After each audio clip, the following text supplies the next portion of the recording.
Hey, welcome back. Glad you can make it for this next part of my journey. Where was I? Oh yes, last time you were here, we had just returned from Egypt. Bad Pharaoh had tried to steal my beloved wife, but God handled him, and he sent me away with gifts. It's safe to say I had many flocks, and my nephew Lot also had many flocks. A good problem if you ask me, but not enough land to support us both. Tension grew between our herdsmen, so I said, "Lot, let's not quarrel, dearest nephew. Choose where you want to live." He, of course, chose the lush plains of the Jordan, near Sodom, leaving me with the not-so-lush Canaan. No big deal, I thought. At least we had a peaceful ending, or so it seemed.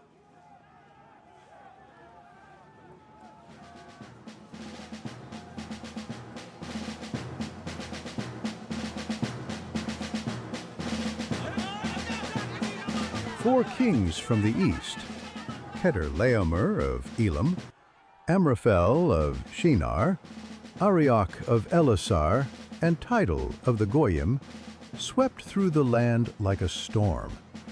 I bet you didn't know this war is the first recorded in the Bible, and it was brutal.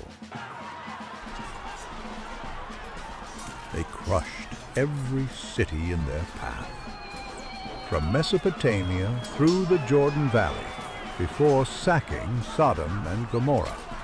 They took all the goods, all the food, all the people. Among the captives was my dear nephew Lot, his entire family, and all his worldly possessions. What was I to do? These weren't small town rulers. They commanded armies from lands we know today as Iraq, Iran, and Turkey. I couldn't just sit and do nothing. He is family, after all.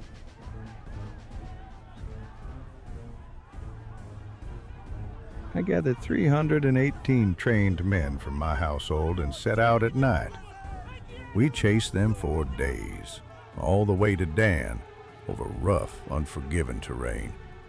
Then, under cover of darkness, we struck, chasing them north to Hobah, freeing Lot and recovering every person and possession they had taken.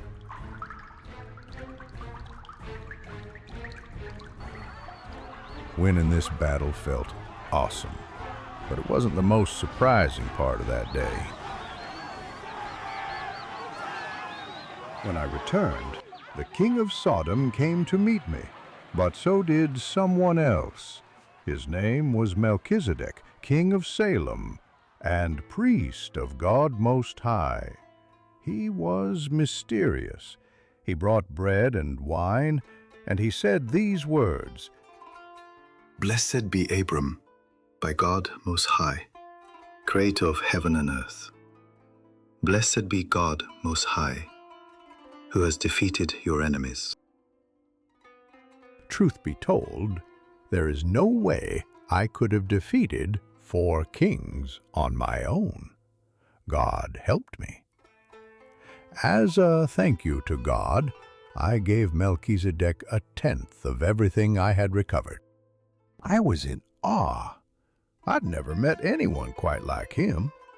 I also wondered if this king had anything to do with the promise God made to me, the one about me being a blessing to the whole world. We don't know for sure, but perhaps he was an early picture of the anointed one who was to come. Who was this mysterious king? I still wonder about it, even now. After Melchizedek had blessed me, the king of Sodom also approached. His city had been humiliated, stripped of its wealth, its food, and its people. Now, thanks to God's victory, everything had been restored. He offered me all the recovered goods, asking only for his people. I told him, "I will take nothing, so you can never say you made Abram rich. I took nothing except what my men had eaten and a fair share for my allies." Lot had chosen the lush and attractive land, but that choice placed him in harm's way. I thought I was left with less appealing land, but God is teaching me trust. I am learning that victory is more than winning battles. It's about honor. It's about relying on Him, even when I don't fully understand the plan. Things are not always what they seem. God sees further than I ever could, and He is teaching me to follow His guidance, one step at a time. Lot, my dear nephew, was safe, but my journey was far from over. Greater tests were waiting just beyond the horizon. Come back next week for the next part of my journey.